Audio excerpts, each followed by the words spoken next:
There are people that do not necessarily believe what I believe, but that doesn't mean what they're saying is not true. That does not mean what they're saying is not correct. And that doesn't mean that what they believe and what they're saying can't be applicable to my life.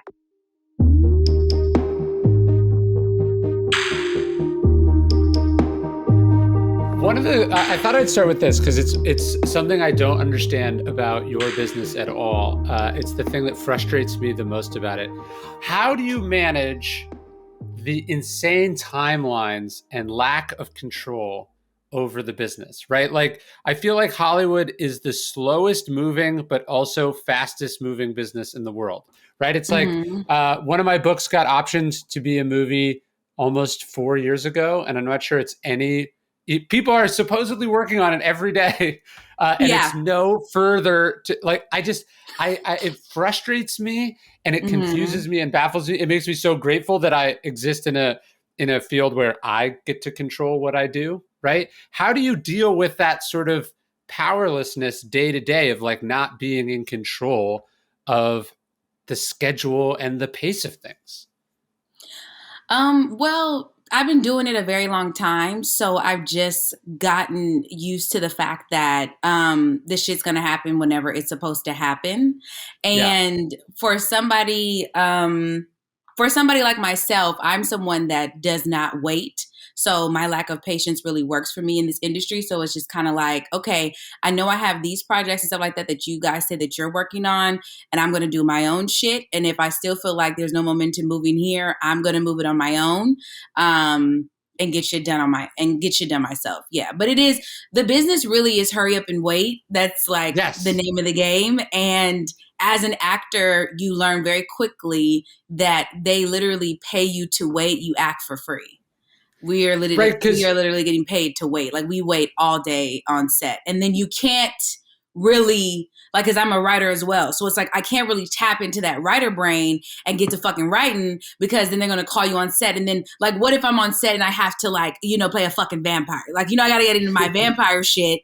I can't be like, jolly writing comedy and then just go like, and become a vampire. Like, you got to get into it. So yeah, it's difficult, but I love it. It's difficult, but I truly, truly love it. No, that's interesting, right? Because it's not just like, hey, we're going to make this show, or we want you to be in this comedy or whatever. And then everyone gets all excited. There's meetings about it. And, it gets announced in the trades. And then shooting starts 18 months from that window or whatever, right? There's that wait. But then even when you're on set, you might be on set for 13 hours and be on camera for 20 minutes. Yes. And you get paid a lot of money. To wait? If you're lucky, you get paid a whole lot of money. I'm telling you, LeBron James was complaining about that on his show on HBO. He was just like, when he was shooting Space Jam, he was like, because I'm like him in the manner that, not that I can play basketball, I'm very bad, but I'm like him in the manner of, I am an efficient ass bitch. So I'm like, we need efficiency. I do this, then I do this, and I do that. He's like, there's so much shit I could have got done, this and that. And it's like, yes, but we're waiting for Bugs Bunny to come to life on the green screen, so you have to wait.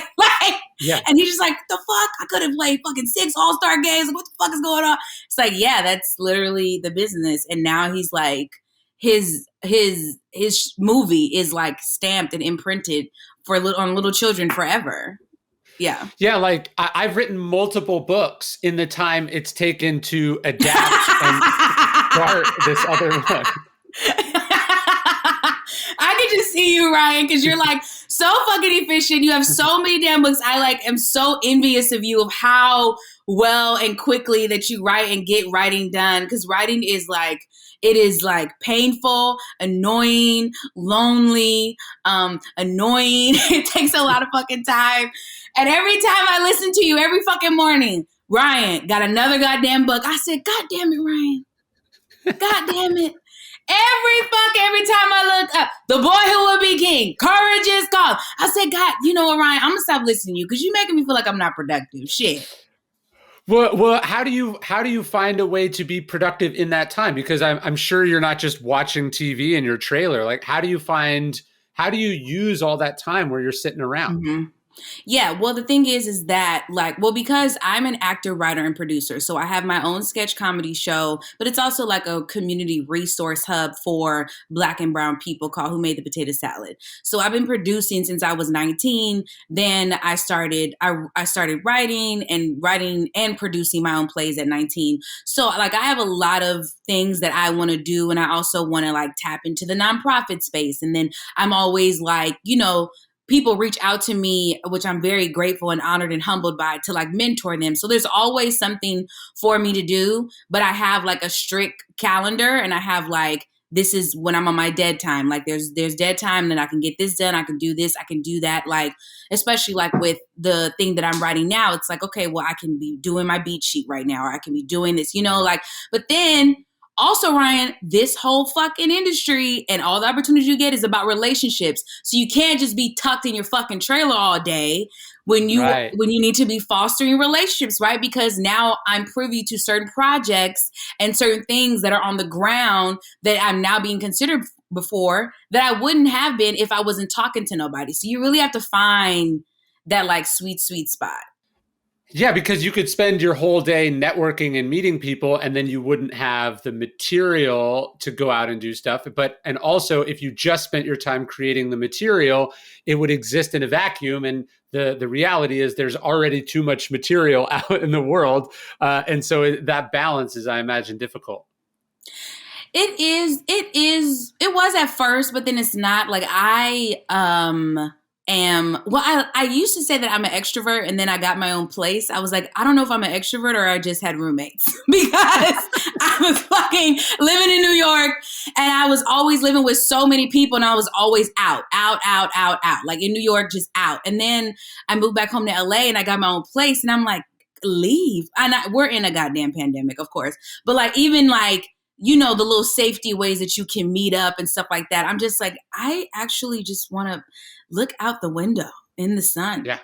To silence. Like, I don't want to fucking, but I was just saying that to speak to the point of like, it's very easy for me to like balance it because I love people. I love meeting people. I truly, truly have a heart for people. Like, I fucking love people. I love talking to them. I can talk to anybody. I love crowds of a lot of people. And so I'm able to like go out there and do that and then retreat and do my work. And because I give myself deadlines, that's how I'm able to do it. So I know if I've been like networking a few days on set and like being a little chatty Cathy, okay, these next couple of days, they won't think that like, oh, X is a bitch. Like I was talking to you the first 3 days of the week. So Thursday and Friday, I can fucking be in the trailer and, Back in the ancient world, philosophy wasn't abstract, it wasn't theoretical, it was designed to help you live the best life. In Stoicism 101, we have a 2-week course that will introduce you into philosophy that will make you a better person.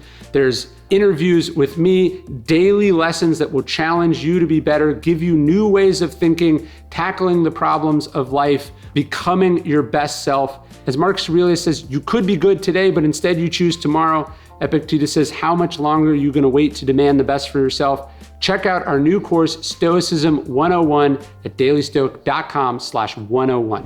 Well, I think that's an interesting part. I guess maybe people can relate to it a little bit more now that the whole world is sort of on this work from home model. But one of the tough things I think about being a creative is like, no one actually cares if you do the work or not. Right. So there's no one monitoring you to know whether you're like staying at home doing the hard, unpleasant, creative stuff that's ultimately the fuel for whatever your next project is. No one cares if you're practicing. No one cares if you're creating. And so you have to have this sort of, because there's no one disciplining you the way that a boss is like, hey, I need to see this by Friday. You have to be in charge of your own life and your own schedule. And it's tough because as fun as creative work is, it's also really unpleasant. Yes. Well, the thing is that I've always been a crazy little bossy pants. Like since elementary school, I was like, why is everybody walking out at the same time during our graduation song? Like we did Stomp, and I was like, okay, so I'm going to rap. I'm going to do salt. And then you walk out first. Like I've always been, I had a one woman show where I played every Spice Girl and I made fake tickets and gave them all to my mom's friends. I was like, and now I'm Baby Spice. It was very expositional. I was like, and now Sporty. Like did no costumes, nothing. So I've always been like very focused, and I have a problem, Ryan, when I see something in my head, it has to come to fruition. You know how people talk to you like, oh yeah, Ryan, I got this $1 million idea. I want to do this fucking app where you do this, this, and that. And you're like, oh, okay, yeah. And they're like, yeah, just, yeah. And I'm like, well, you're not going to do it? Like, there's nothing there. So I know that there are people like me that have been touched, but I believe discipline is a skill. I believe anybody can be taught any fucking thing. But I think a lot of artists get it fucked up and they think that your passion will automatically equate to discipline. And the discipline does not come. That discipline is so separately. For real. Oh, I totally agree. I was just saying this the other day. I believe that sort of talking about your work and doing your work fight for the same resources. So people who are like, I'm working on this, check this out. You know, I think that's what's so seductive about social media is you can get credit from people for talking about your work when really you have to do your work privately at home, right? Like you have to put your ass in the chair and make the thing. And that's very unsexy and it's rewarding in its own way, but you're not getting public validation from it until it's done. And so I've always been a big believer in just don't talk about it, be about it. Like just do it. Let the work speak for itself. Yeah. People always say, yeah, in 2 years, we'll see who's really working. Like, you know, like it don't fucking matter. Like, and that's the thing too, because I'm such a doer. Like, I know that a lot of people are dreamers. I was like, but don't just dream, do. I just posted that, a caption about that on my Instagram, because I just feel like this whole manifestation, like, let me tell you, I know manifestation is real, but that type of shit really pisses me off, because I know a lot of motherfuckers that just sit in the chair and they're just like, yes, I'm manifesting. I'm like, you're lazy. You're lazy, and get thee behind me, because I can't have that type of energy around me. You feel me, Ryan? Like, it's just not, it's just like, just do the fucking thing. And I think so many people like to ask me like, X, so how did you do this? Because, you know, I worked at The Daily Show and was blessed to be Emmy nominated. And now I'm on NBC on American Idol. And I just did Yearly Departed. And, you know, I just wrapped on a movie. All these things that I've done now, Ryan, I'm 34. I've been auditioning since I was 12. Okay. So I've been at this a very long time. So when so many people, I'm like, it's just reps. You just get better. Like, I think if we looked at it like basketball, if you never would think that you would hop on a court and immediately be Kobe, right? You'd be like, that's insane. Yeah. Why would you think that? You'd be like, no, I need to do reps. And I think that's how I look at this industry as well. Like, I sucked. I was very bad at comedy for a very long time. And then it switched and then the light came on and I got good. Like, that was it. I think that is the really tricky thing about sort of what we do in that, like, you can't do your reps in private also, right? Like comedians can't practice in front of the mirror. You have to practice on stage where there's the element of it not going well. You can really only get good in front of an audience. And so there is that uncomfortable part of like, are you willing to be bad at it in front of people? I think that scares a lot of people off. They either think they're already good and they're not, or they're so paralyzed by their desire for perfection that it prevents them from getting up and just like being good enough for a long enough period of time that you are getting better from the reps. 100%. And I was bad in front of Trevor Noah. So you can imagine. Yes. I literally would call my mom, was like, I'm getting fired. Like, I would say jokes because we would have what's called like a morning meeting. And Trevor had this shit that he like picked out that he wants to talk about. And our job as writers, you know, we just like pitch jokes or whatever, anything like that. And when you pitch a joke and everybody's just like, okay. And mind you, people probably weren't even looking like that, but it's just like, I was so like, literally my voice would shake, right? My heart is, but I'm like, I'm about to pitch a joke to somebody who does not need this. But that's the reason why he has like 12, 13 fucking different writers, because we all bring something different, you know? And so it was just like, I literally would pitch jokes and it would fail. But after you fail in front of Trevor for so long, you're like an audience, like, fine, I failed in front of like one of the highest grossing, most talented comedians in the world.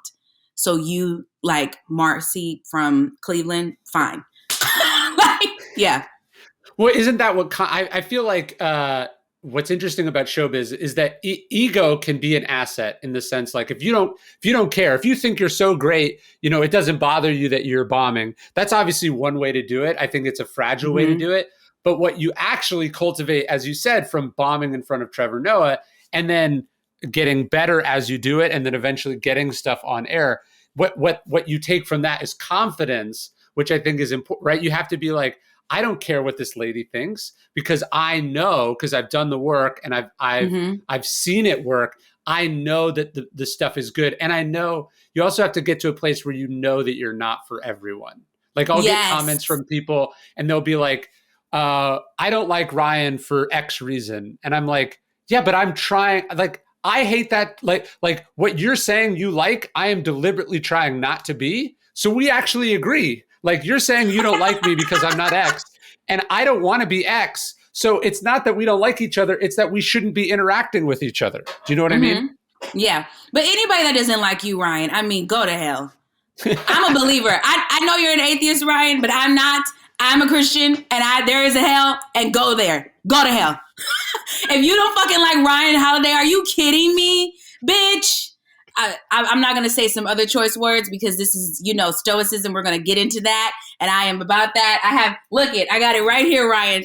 Baby. Oh, you got the calendar. Amazing. I have everything. Ryan, when I tell you I drink the blood, I'm in the cult. I got it. I'm in it. I've got it. We're in it. But if you don't like Ryan Holiday, seriously, God, I'm not going to say what I was going to say. But God bless you. And I'm putting you on my prayer list. I love it. Well, so how did you find Stoicism? Let's start there. Yeah. Okay. So I found Stoicism because of my very good friend, Novi. She is a phenomenal writer. She's Emmy nominated. Hello. And is a writer at the Black Lady Sketch Show.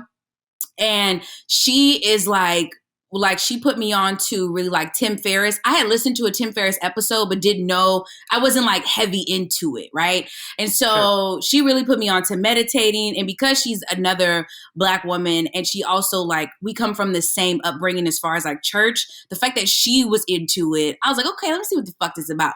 But Stoic, when I hear Stoic, I'm like, I don't want to be like that. Like Stoic is like, you got to stick up your ass or something. Like you just like, you sit there, you look, you don't emote. And you can see I'm an emoting person. I don't know if emoting is a word, but it will be today. And so it is. Okay, great. And so when she was like Daily Stoic and then she was reading me, I was like, okay, this sound like commandments, but without thou.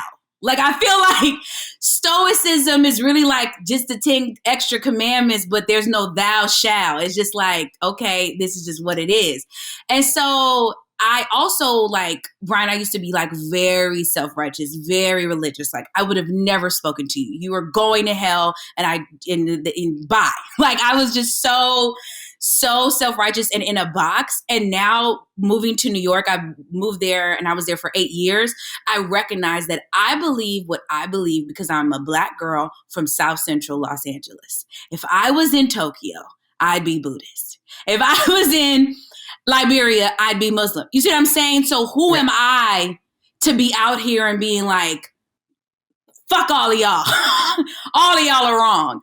And some of the most deepest connections, and honestly, when I've like really felt like, oh wow, this is like such an intimate connection, is with people that don't think like me. Some people that don't have the same religious like beliefs or are atheists, And so literally listening to you and practicing Stoicism was my way to open up my fucking brain and realize that there is so much more life out there, and there is so much more. There are people that do not necessarily believe what I believe, but that doesn't mean what they're saying is not true. That does not mean what they're saying is not correct, and that doesn't mean that what they believe and what they're saying can't be applicable to my life. And Stoicism, child, Ryan, you would think that you was Jesus coming back, because the way that I tell everybody about Stoicism, I'm telling you, that's my thing. I want to bridge the church and Ryan Holiday and come together. My goal is for you to get on stage with TD Jakes, okay, with the bishop, okay, because the shit you be talking is like straight up, like some of it is like Christianity or commandments in layman's terms. Does that make sense? It's like, Yeah. I love the church. The church made me and I love it so much. But like everything, there is some holes in it. And I do believe that there was a lot of times when things were declared to me in church, but you didn't give me the tools to carry that out. Does that make sense? It does. Did you grow up very religious? Yes. Oh my God. Church 3 times a week, 4 times if I was acting up. Yes. What denomination? I grew up apostolic, Pentecostal, and apostolic. You know, we don't play apostolic. We like the Jehovah Witness of the religions of the Christianity, because it's like you got Baptist, you got AME, you got Episcopal, you got what is it, Full Gospel Baptist. Now they don't wear no earrings, Ryan. They don't. So apostolics, we was like felt like we was the chosen ones, because we were just like, what we believe is that you must be baptized in Jesus' name and filled with the Holy Ghost, speaking other tongues as Spirit of God give utterance to enter into glory. Now, I no longer believe that. Okay. I no longer believe that, like, okay, if somebody didn't get baptized, that they going somewhere else. And I'm also, okay, renegotiating hell. I said hell a lot earlier as a joke, but I have a very good friend of mine, Christiana, who's the smartest bitch I know, and she's a believer, and her husband is an atheist, and they were telling me about it, and I was just like, oh, okay, there's a lot of things that I just believed in the Bible that I didn't really read, that I didn't really research. And now looking at it from this lens as a grown woman, I'm just kind of like, oh, okay, so I'm definitely open to what is hell? Was that a real place? Who were they talking to? I'm definitely open to researching more versus just regurgitating what has been told to me my whole life. Does that make sense? Yeah. Have you read Love Wins by Rob Bell? No. I think you would really like it. I read it a couple years ago. He's basically talking about the idea that, like, maybe hell is not a place that you go in the afterlife. And this is to be kind of more of a Stoic argument. I feel like the Christians and the Stoics had a pretty clear alignment as far as like what one should or shouldn't do. Like that they had a pretty similar definition of what you might call sin. But I feel like the Christian argument was like, if you sin, you'll make God angry and you'll go to hell. I feel like the Stoic argument is like, and this is more what Rob Bell is saying in Love Wins, is that if you sin, you will live in hell. Like your life itself on earth will be hell. And I think conversely, that also means that, like, heaven isn't this reward that you get at the end of life. Like, heaven is where you live now, according to whether you live rightly or wrongly. Do you know what I mean? Mm-hmm. Yeah. And I believe that there is a heaven. I do. And that's the thing too. I think based on my experience is why, though, too. Like I think with anything, like, you know, like, why do we recommend restaurants? Like, why do motherfuckers drive Uber? It's like, or ride Uber. It's like, yeah, it works. You should try this app. And then it, you know, so for me, It's just like, God has shown himself to be real and true in my life so many times. And I think I felt him the most when I moved away to New York, when I got out of this religious routine, and I really felt him and experienced him through people that were gay, through people that were atheist. Even though I know that people are atheists, I feel like I'm double talking, but I believe God can use anybody. And I hope I'm not disrespecting you by saying that. But sure. I really believe that there are some people who I've come in contact with. I'm like, that is God. Like, the way that you love me, how kind you are. And I'm serious, Ryan. I believe that God is using you. Like, there are so many times when you said something. Like, I remember, I'll tell you where the fuck I was when I had to close the Daily Stoic Journal. Everybody who's listening to this, when you get to this part, I swear to God, you might have to close it and come back some months later like I did. When you fucking said, well, you didn't say it, but it's written in the journal. But it said, are you content with being clueless about the things that do not matter? When I tell you, Ryan, middle name Holiday. What's your middle name? Clark. Ryan Clark Holiday. I fucking died. I had to close the goddamn book. No, seriously, I haven't. It's been 6 months because that right there is enough. That is a word. Now I know that's a Stoic principle, but as a Christian, that's a word. That's a bar. And so that spoke to me, and I was just like, wow, I cannot fucking and when once you really break that down, Ryan, nothing matters. Not a lot, like my family matters. Okay, like I have my water here. Drinking water matters. Okay. But my thing is just like, are you content with being clueless? Like you don't need to know a fucking thing about the thing. And there were so many things at that point, Ryan, that I was focused on that did not matter. And I think it is a byproduct of working in late night because I was required to not mind my business. Right. Yeah, you had to follow the news because it was your job. Yes. I have to know. Ariana Grande doesn't have a ponytail today. Okay, what's Trevor's take? The fuck? I don't care about this. I don't care about... Now, Ariana, I love you. I'm a pony. I love your music. God bless. But I don't give a fuck that you ain't got no goddamn ponytail, that your hair is down, or that you have a bob. But it's like, it's hot off the press. Everybody's talking about it on Twitter. So yeah, that was very hard to hear that principle in the pandemic while I had to continue to do my job because it was like, fuck, I can't be clueless. Like it was great. And that was a word. God used you, right? That was amazing. Well, that's very kind of you to say. No, I think there is something weird about the Daily Stoic and the Daily Stoic Journal in that I wrote it like 5 years ago now, and obviously like it's 365 entries. So I wrote 365 entries.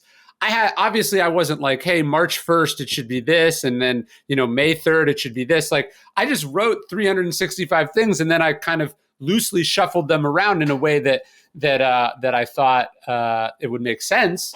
But then I'll hear from people and they'll be like, how did you know? Like, how did you know I needed this one today? And it's like, I didn't like at all. Like I have no idea who you are. And there was no planning behind this whatsoever.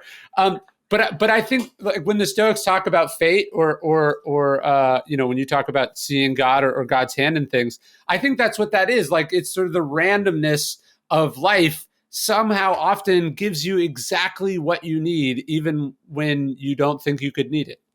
Yeah, 100%. And I think that too, like with Stoicism, the reason why I've shared it with so many other people that are believers, and they have literally been like, X, this shit has changed my fucking life, because it's like it literally takes it a step further beyond just like faith over fear or don't pray and worry. Like you give like actual tangible tools.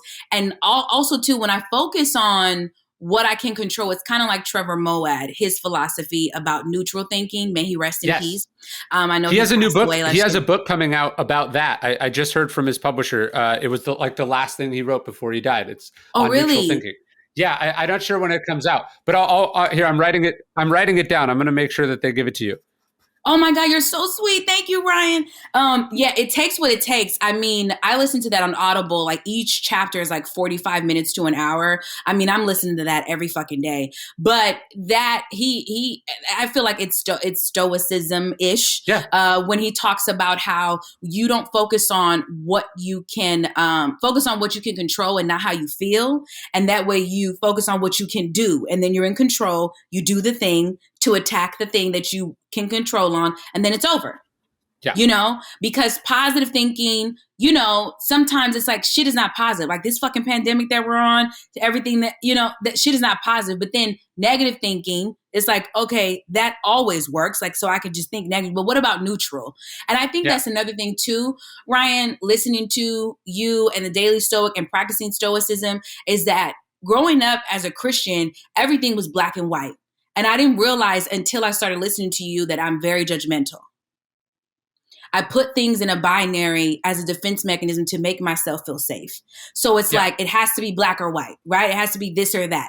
And because I was raised with people who would use ambiguity as an attempt to manipulate me and would do it successfully. When people try to say nuance, like I just started using that word a year ago because I didn't even like that word. I was like, what do you mean nuance? Yeah. No, it's bad or it's good. Like, you know, and it's like, well, things are complicated. And I realized that I was living in the nuance of things when I was making declarations like, I believe this thing. Like, because Ryan, I was totally against smoking weed. I was like, don't smoke weed. I'm not going to smoke. And then my cycle got to be so bad to where girls were like, girl, you might want to pop an edible. And I have fibroids and it's very bad. And so I started doing that. But then it's kind of like people are so shocked to hear me say that because I was so line in the sand, like fuck weed. So it just, and then I feel like unfortunately, I feel like I lost trust of people because it was like, well, she's saying one thing and she's doing another, you know? So I've learned within the past like 2 years about how, because I have a tendency to be judgmental, I need to be quiet because as you're talking, I want to put something in a binary. I'm like, but then there are some like rape is bad, you know, like rape is bad, you know, like racism is bad. Like there are some points where, you know, we're not going to be nuanced. Okay. But I do that is one thing that I have learned by listening to you. I was like, oh, wow. He's like talking things. He's not really judging things. And I'm like, so judge. I'm like, no, that's bad. That's good. Which isn't the case a lot of the time. Yeah. I mean, it's kind of a strange reading that a lot of modern Christianity has on Jesus.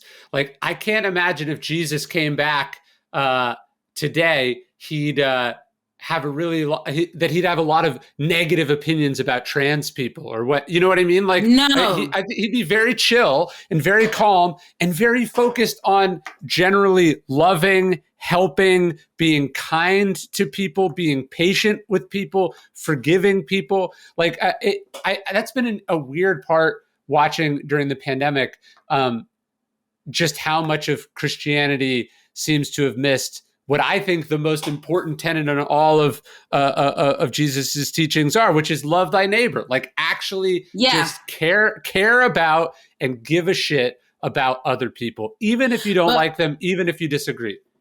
But Ryan, you forgetting the other part is love thy neighbor as I love thyself. What if you don't love yourself? You can't fucking love your neighbor. You feel me? Right. It's not just love thy neighbors, love that. So a lot of people don't love themselves. That's why they're out there. Now I say this because I know a lot of Christians, we get a lot of bad rap. A lot of people be like, you guys are hypocrites, this and that. But I love what TD Jake said when someone tried to tell him that. He was like, hypocrites. Okay. Well, what about when you go in a strip club? That girl don't love you. That girl dancing on you. She's a hypocrite. But you go to the strip club, right? Okay. Thank you. God bless. So that's what I'm saying. Like for me, I feel like the church is a hospital and we all sick. So I just feel like we all contain hypocrisies. As much as I want to be like, capitalism is bad, Amazon is going to give me a Roomba and some titty tape in 24 hours. So I'm going to go on Amazon because I need to wear this dress. I need to tape my titties and I need a Roomba, period. So it's just like, you feel me, Ryan? Like we all contain hypocrisies. Like it's complicated. What the fuck you want me to do? I'm one person, God damn it. I'm not a billionaire. Okay. I don't control nothing. So I really believe that like if you really want to believe in Christ, you will. Like it's not based off of people. It's not. And I think that there are a lot of people that are doing the will of God and that are trying their hardest, but there are some, especially, you know, the Caucasians, okay, that are out here professing that this is like the message of Christ, not to get vaccinated, not to wear a mask, that racism is okay. You know, like that's all some bullshit. And you can quote me on that. Yeah. One of my favorite things from Marcus Aurelius, he says like, you know, you just don't have to have an opinion. Right. And that's where I've tried to get like, as far as other people's behavior. It's like, I don't have to have an opinion about what you do for a living. I don't have to have an opinion about stuff I don't enjoy. I don't have to have an opinion about your private life, even if it's weird to me, even if I think it's unhealthy. Like I just don't have to have an opinion about that. I know, Ryan. And I opened the book and then you said that and then I closed it again. You said, what if I didn't have an opinion about this? I'm like, Ryan, I'm a fucking black woman in America. I got an opinion about every fucking thing. I got an opinion about every goddamn thing. I got an opinion. Why the fuck is McDonald's? Why is the M like that? It should be longer. Why is it gold? What does gold mean? They want us to get gold because we're from Africa. And I'm just like, when you said that, I was like, damn. And then I'm in a job where I'm required to have an opinion. What if I came to fucking work and I'm like, Trevor, I don't really have any thoughts about that. I just don't have an opinion. Like, yeah, no, Stoicism does not work for comics. Like, it's fucking hard. Like, that's a lie. That's a joke. It does work. But I'm just saying it was very hard in my line of work, especially with Ryan. I'm required to make jokes 8 to 10 hours a day for 3 years. You feel me? Like, it was just, it was hard. But once I left it, it was like, it was like stoicism all day. Like, oh my God, I was in a goddamn stoictopia. Well, it's like you can be a stoic, but the environment that you're in can be very unstoic, and one has to figure out how to navigate that. And there's nothing wrong with being on Twitter or having an opinion, being able to joke about what's happening in the world. It's just, I think the problem is when people start to actually really care. Do you know what I mean? Like, it starts to become part of their identity. Like, this is, I'm sure comics who they just spend way too much time on social media. It's become like the lens through which they experience reality, and that's just not healthy. And I disagree with you, Ryan. You said it's okay to go on Twitter. It is not. That is where demons roam. Now that's hell. We can agree on that. Twitter is hell. That's the hell that we're talking about. When I say go to hell, go to Twitter, period. Because it's trash. But I totally agree with you. And as far as like, what is that balance there? And that's where my faith comes in, because it's like, listen, I'm never going to miss out on any opportunity. Whatever is for me will never miss me. I don't give a fuck if they DM'd me. Also, I have representation. You can Google me. I have a website. Like, I remember when Instagram went down, a lot of people were like, where's my career? And I'm like, bitch, you better figure it the fuck out. Cause I'm like, you don't have a website. You don't have representation. You don't have anything. Like, you could find me.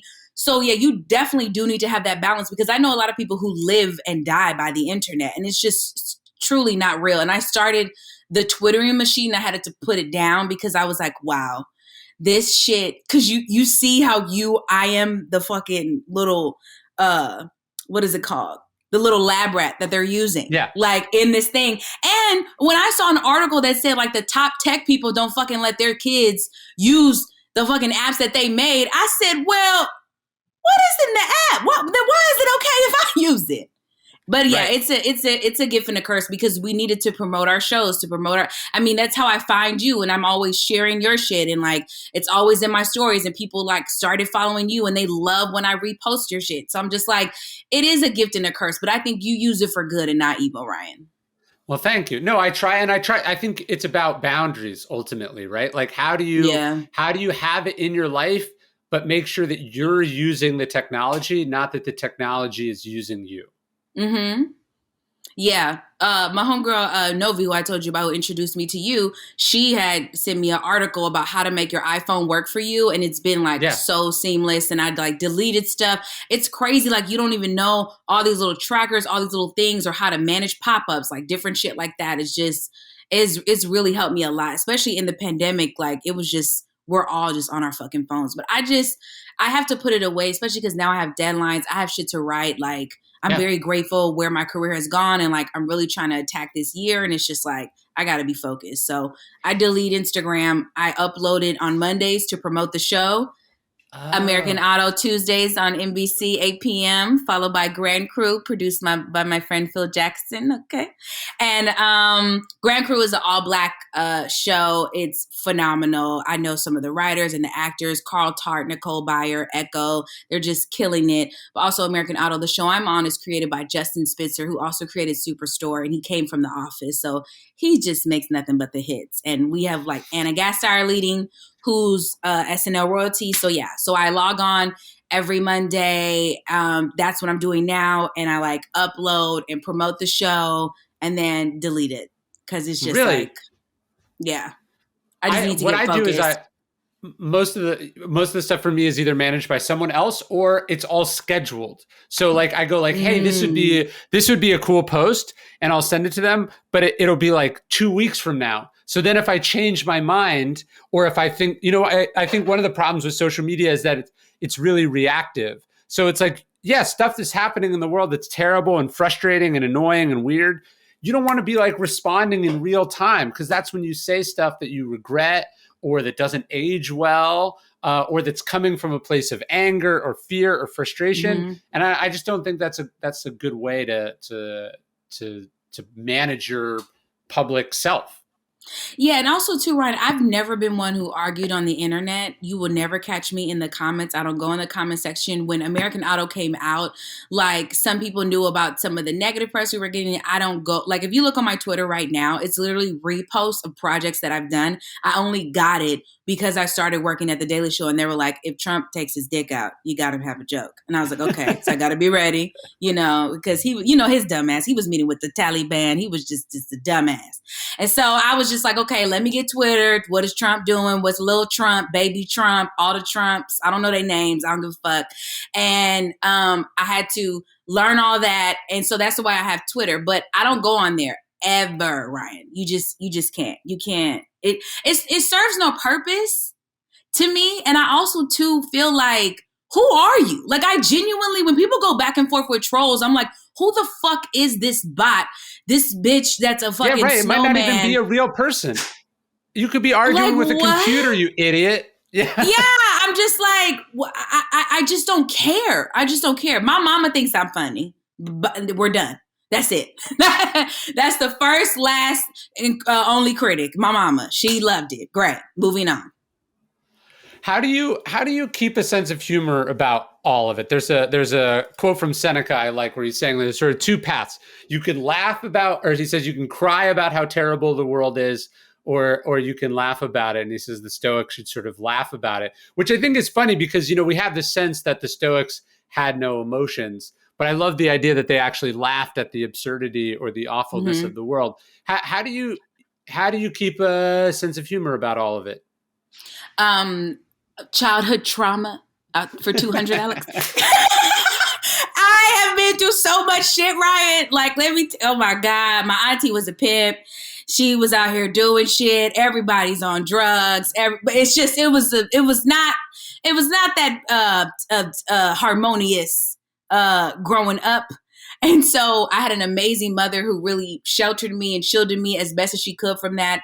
And my mama is top tier. I love my mama to death. She raised me very well, worked her ass off. She's the reason why I have my work ethic and I'm so focused, and I've always been career driven since I was fucking born. Like, literally, I would like sign everything for the field trip slip, and I'd be like, I already raised my money. I sold candy bars. I just need you to sign this so I can go to the Getty Museum. Like, I was finding clippings of auditions and stuff.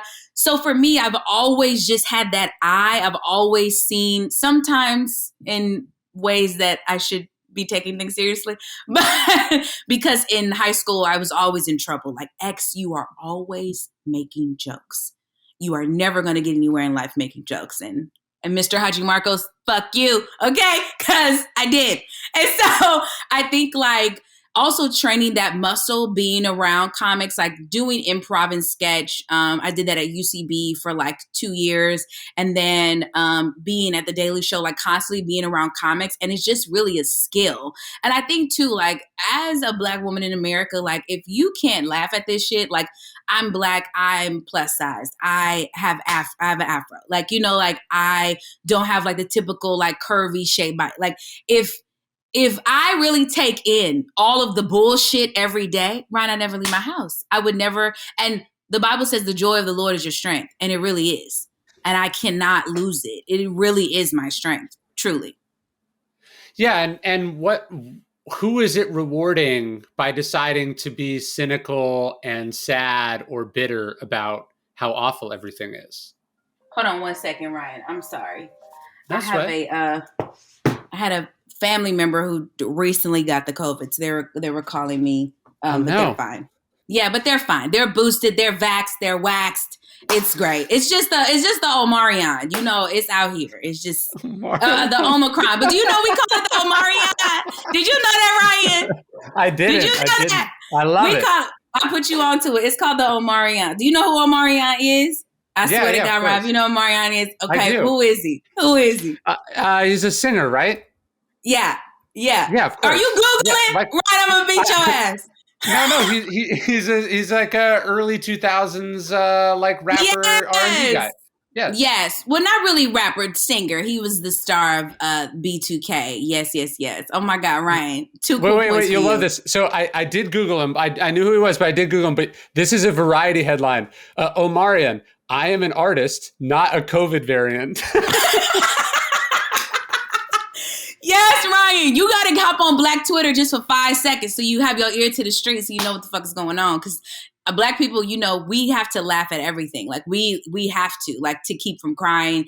And I always say this, Black people, we tired, but we resilient, period. Like we get over racism and all the bullshit and all the shit that white people have fucking, it's like, we gotta laugh. So that's why when the Omicron, it was like, this Omarion is out here. Like we had to do it. I love Black Twitter. I had a weird experience. I like being like not in the in-group, right? Like I went and I saw Hassan Minhaj's show when he was in Austin. I love him. He was on the Daily Show. Yeah. And yeah. And it was really weird being in the audience and realizing like most of the jokes are not for me.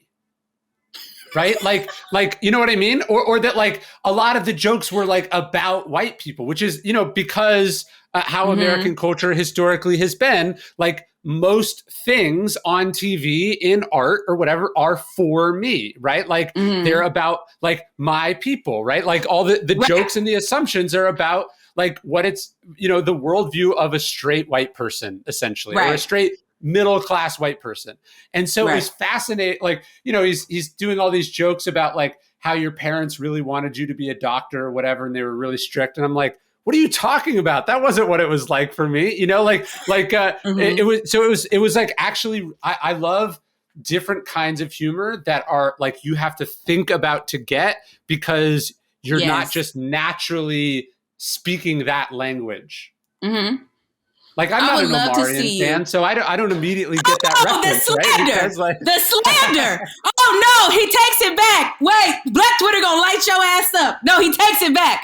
Black people, listen to me. That was a little knee jerk reaction. Okay, he takes it back. Ryan Holiday is an Omarion fan. He is going to the concert. He is downloading Entourage as we speak. Amen. Do you like R&B, Ryan? What's the type of music you like? I like heavy metal. Heavy metal. Okay. Not for me. I'm not the audience. Yeah, exactly. I'm not. Ryan said exactly. But this is the thing, Ryan. I've tried. I have dabbled in corn. Okay. Oh shit. Corn ate the lick? I thought I was doing something. See, I thought I was connected. Oh shit. Okay. Kiss. Yeah. I mean, they're different levels of heavy metal that appeal to different. Oh, it's levels to this shit. Teach me something. Okay. Red Hot Chili Peppers. That's a good band. That's not really heavy metal, but that's a good white person band. Yeah. Okay, no, I was working really hard, Ron. I ain't gonna fuck you up and be like Maroon 5. Oh no, I would never disrespect you like that and do some shit like that. At least, goddamn it, if I know nothing about heavy metal, I know Adam Levine is not it. Okay, yeah, that's right. Talking about Sunday morning rain is coming. Ryan's like, turn that shit off. I want to hear some. Okay, so you're gonna listen to Omarion, and I'm gonna listen to some heavy metal. Who do you suggest? Okay. Who should I listen to? I'll send you some Iron Maiden, and we'll trade off. Some Iron Maiden. I know that's right. Yeah. No, this is no. I actually, you know what's funny? I think like Black Twitter. I liked when that was more of what Twitter is instead of just politics. Like I remember when people would talk about like pizza on Twitter or whatever, you know, instead of just like the most vile pointless political arguments that you could imagine. Do you know what I mean? I think that's the other thing about humor, is that at least humor brings us together in a way that, you know, it doesn't when we're just arguing over stuff. Well, that's another thing too. Also, we have a lot of self-appointed critics. Like somebody will read one fucking article about space and now they're an astronaut. Now they can tell you anything and everything about fucking space. And I'm like, you are not well read enough to enter these conversations. And I know that about myself. I know what I don't know, and I don't know a lot. Okay, Ryan? Okay, like Sure. there's a lot of shit that's why I read. That's why I fucking read, because I'm like, let me learn, let me find out. And that's another thing too, like when we were writing jokes and stuff at The Daily Show, I was very blessed that we had researchers, producers, studio, like everybody would bring the whole thing together like a goddamn pie. And they're like, my joke is truly the cherry. But they're bringing the pie. But they're like, X, so what is your joke? But they're bringing me, I was blessed to have all that information. Now, the bitch that's fucking working at Dunkin' Donuts does not have a studio producer, does not have a researcher, does not have 12 other brilliant writers that are really fucking smart that bring this thing together, that you have all the facts to make a goddamn joke about or on. So yeah, I totally agree with that. It's gotten so political, and it's just kind of like, you get lost in that damn rabbit hole, and now you're arguing about, I'm with you. Let's bring back Pizza Wars. Papa John's versus Domino's. Let's have that. Let's get into that. Let's have that be on Twitter than the shit that they got on right now. I totally agree. Well, so the last thing I was going to ask you about, I did not assume you would curse such a delightful amount, which is, my God.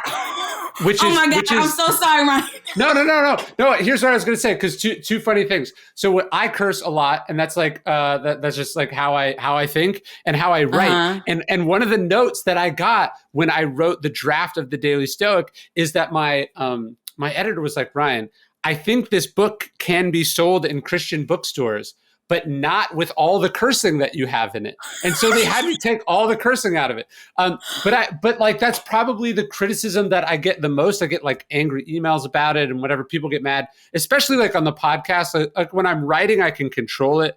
But when I'm talking, it just comes out. I think it's just being from California or whatever. That's just sort of the mentality that I picked up. But, but how do you think about that? To me, I almost feel like there's like swear shaming, right? Like we like shame people for cursing, but we're not supposed to judge people's moral and personal choices. But we can decide it's not okay to curse. I don't get it. Yeah, I was one of those people, and I think the reason why I used to do it, like I can tell you when I started cursing. I had so much cursing built up and so much judgment. I was just saying like motherfucker for like 2 hours straight. It was just like vomiting out. I started cursing around 2016. I remember I was like, it's just fucking language. And I remember I said that. I was like, it's just fucking language. Like, what the fuck? Whatever. And it just felt so good in my body. But I know that before I did it because I was very self-righteous and I used to do it. Now, I'm not saying this is why everybody else shames. You gotta, put that out there. I'm not speaking for every fucking body. But I know I used to do it because it's like, I'm big, you're small. I'm right, you're wrong. I'm above you. I'm better. Look at me. I can choose other choice words besides fuck and damn and shit. And you're just like, just so less than. And it's just like, bitch, get out of here. It's not. And honestly, Ryan, no diss to your publisher or manager, whoever told you that. A lot of Christians cuss. So your shit probably would have sold quicker if you had some motherfuckers in it. So if you would have put the damn Daily Stoic, black people would be like, what is this? Oh, goddamn. He said he's serious about this shit. Like, yes. Well, let's go back to Jesus. I don't think Jesus would be around policing what words people use. That doesn't seem like a very good use of his time. No, David was a murderer and was killing people and, having sex with naked women that were in the window, and then, he was hanging. First of all, Rahab was a prostitute who God used. The Lord fucked with everybody. Jesus kicked it with everybody. He loves everyone, which is always so jarring to me when people are just like, no, you are less than. Now, I think that if somebody is not kind, right? If they're not loyal, right? If they're like, somebody comes up to you, Ryan, they're like, Ryan, I want to have sex with your wife. Yeah, Ryan, you shouldn't hang out with that person. You should not. We're not talking about that. But somebody who curses is like, what? That is not indicative of their entire moral compass. Like, get out of here. But that comes with growth, Ryan. That comes with leaving your bubble, right? These are a lot of things I learned because I fucking left LA and I went to New York and I was around so many different people that were kind of like, hey, the way you think is really small-minded. And I literally had enough open of a mind to be like, I think you're right. I think you're right. Yeah. I also think it's more fun. It's more fun to curse than to not Yeah. curse. Just period. Just period. Did you ever used to do that as a kid? I remember we used to do that all the time. When I was little, like not around my mom, like I used to be like, damn. Like damn was my word. Like I just knew it was like just the worst thing of all. Like damn it. No, it's and there's honestly nothing funnier than hearing a child curse. Like my 5-year-old the other day was like, "This is fucking bullshit," and I like fell over laughing. I remember when my brother did it. Now, I tell you, now my mom is old school. She does not play that. Nothing. That is not funny to her. Okay, so I remember my brother was on his phone and he was like, "Shit." Right? He was 8 and I'm in the front dying laughing. And my mom was like, what did you say? And he was like, no, something messed up. I was like, shoot. I was like, Steven. And in my head, I wasn't going to stall him out because, you know, my mom has turned over a new leaf, but during that time she was still whooping ass. And I was like, I do not want my brother to get his ass beat. And I don't want to have to grab my mother's hand and be like, you will not. But she kind of like let it rock. And I let it rock too. Like, yeah, mom, I think he said shoot. But I'm like dying laughing inside. But it was so funny because it was real to him. His phone messed up and he was like, shit. Well, and where did he learn that word, right? It's like in A Christmas Story. He's like, who taught you that word? Yeah, no, they learned it from, and where'd you learn it from? Your parents, right? Parents? Like, exactly. As much as saved as my mama was, I said, ooh, mama, because let me tell you, once the Lakers lose, because you know my mama's Mexican, my dad's black. Mexicans, we don't fuck around when it comes to the Lakers, the Dodgers, and J-Lo, okay? Don't. That's the Holy Trinity. Okay, Lakers, Dodgers, J-Lo. Don't you talk about any of those people. Kobe, literally when Kobe died, me and like some of my family was like, how are we going to tell your mom? Like literally, like Kobe means so much to us. And like, but my mom, she like loved the Lakers. So like if the Lakers were losing or like, you remember when we lost to the Celtics or Shaq missed a free throw? She's like, God damn it, Shaq. I said, okay, wait till I tell Bishop. That's where you learn it. Yeah. Yes, right. Oh my God, right. I can talk to you for 2 hours. I can talk to you all day. No, this is amazing. I'm so glad we met. This is hilarious. Right. I was really trying hard. I was like, do not curse. Because I listen to you every day. So I listen to the other people. I'm like, the vibe is very calm. X, be calm. Do not No, this curse. Is way more fun. I was trying my hardest, Ryan, but you know, I gotta be me, unfortunately. So, I mean, what else could you be? I mean, right? That's truly that's who you should be, and that is a weird thing too. I think as far as it's like advice I try to give people, it's like you're the only one of you, right? Yeah. And so it seems like it's a bad strategy to go try to be like someone else because now there's competition, right? Like just be yourself and. Who gives a shit what anyone thinks? Yeah, but it takes you a minute. Like it's something about turning 33, aka my Jesus year. It was something about then, because especially your Jesus year in a pandemic, you truly think, oh, I'm gonna die. Like when I was like, memento mori? Yes, bitch. That was like I turned 33. I was like looking around to my left and my right. I was like, I love y'all. It's been real. They was like, X, please. I'm like, listen, we in a goddamn Panini. I don't know what the fuck is going on. Listen, I don't know. And I think another thing too, Ryan, like the reason why Stoicism helped me so much too is that my brother died when I was 16. Oh no. He died due to a drunk driver. That's why I don't drink. And I was also raised around alcoholics and drug addicted family members. So losing him, and then I've lost 3 other cousins, and my family, like my mom has 9 brothers and sisters. All my cousins, my mom is like the oldest and is the auntie that's always like had her shit together. So at some point, some cousin lived with us. So my cousins are like my brothers and sisters. We're very, very close. So I've lost 3 other cousins as well. So I've lost 4 very important people in my life. And starting with my brother, I hate that it happened, but like the Bible says, all things work together for the good of them who love the Lord. And I think what it taught me immediately, because he died at 25, and at 16, 25 is so far away. Sure.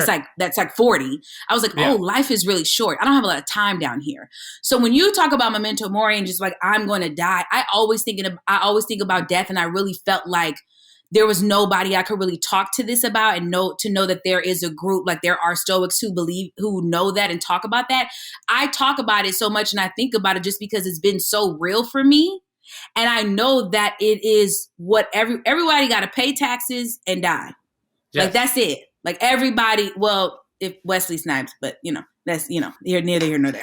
He's working on it. Yes. Wesley's working on it. But it's just, I always think about death, and I always think about like, hey, I don't have a lot of time down here, so I don't have a lot of time to waste. So that's why I go all gas, no brakes, because I'm always thinking about like, Ryan, knock on wood, prayerfully, we'll make it to 75, maybe 80. And we're in the year 2022. That's not 80 out of 2. That's not a lot of fucking time, Right. So I just don't, when people just sit on their dreams, when they sit on, I'm like, oh, you really think you have time? But somebody like me who's experienced death so soon and so quickly, I'm like, bitch, I'm hoping 45, but we'll see. And not in a negative way. I don't want you to think of as a mourner or really like sad. It's just realistic. Well, to me, it's about getting to a place where you're just always good. So if you get to 70 or 80, you're like, that's awesome. But you also aren't sitting around in your 30s feeling like you haven't already lived a full life. Like to me, I feel like very blessed to be like, I've done up until now, I've done everything I could do, right? That's not to say I couldn't do. If you give me another 50 years, I'll give you 50 years worth of stuff. But like, I can very confidently say that I've given you 34 years. Like I've been alive for 34 years. Whereas a lot of people are 50 and they've maybe lived cumulatively like 10 of those years, because they wasted so much of it, either trying to be someone else, working a job that they hate, being addicted to this or that, right? Like they've wasted that time. And so it really doesn't matter how long you live for. What matters is how much you live in the years that you have. Which is why I can take every risk, because I'm just like, tomorrow really is not promised. I literally open my eyes and take a breath and then turn on Daily Stoic as I'm doing my bed. And I do that because I'm just like, I am so grateful for this moment, for today. Like tomorrow truly is not promised, which is why my name on Instagram is $80 in a Suitcase, because I went to New York on vacation and just stayed. Because I truly believe in myself, and I believe in the God in me, truly. Like I really know that there's a purpose and a plan that he's put in me, and he's rules over my life. So if he brought me there, why wouldn't he provide for me there? So I hustled my ass off. I was there for 2 weeks, worked Fashion Week. And when I got there, I was supposed to be working with this girl doing makeup. She's the reason I bought my ticket. Never heard from her again. So I was like, fuck that. There's a reason I bought my ticket. I'm about to talk to every goddamn person I know in LA. Who do y'all know in New York? And I started dressing the models. And then when I got there, I kept talking to everybody, Ryan, and everybody's broke. Everybody was like, yeah, I came here with 10,000. Now I'm broke. Somebody was like, yeah, I had 2,500. Now I barely got 700. I met people, they were like, yeah, I'm a professor at NYU and I also work at a bar. Like everybody's poor. I was like, oh, well, I fit right in. I ain't got no money either. So if you can fucking do it, why can't I do it? And so, but that's why if you really want it, you can get it, Ryan. You feel me? Like I applied to 8 jobs in person and 12 online. And in 3 days, I got a job. You feel me? Like you just figure it the fuck out. Like if you want to make it happen, you will. And then I went from $80 in a Suitcase to being an Emmy nominated writer at the Daily Show with Trevor Noah. So it was, yeah. Well, I'm so excited to see what you do next. And I'm so glad we met, and let's make this a friendship. Oh, Ryan, you're stuck with me. I went to Texas and I was like, damn, if I knew Ryan, because I know you should have told near me. Austin. I know, but I didn't know you at that point. Like my booking agent is the one who connected us both. So because he was like, X, how are you able to do this and that? Because I'm writing a book about, I had 24 different roommates in New York. And he was just like, I was like, I want to write a book about that. And he was like, X, how have you been able to withstand and do this? I was like, Stoicism, Ryan Holiday. That is my captain. He was like, oh my God, I fucking know Ryan. I said, don't you fucking play with me. Do you really know Ryan Holiday? And then you emailed me and I was like, oh my God, this is insane. But I've known Bird since I was an assistant at a talent agency in Hollywood.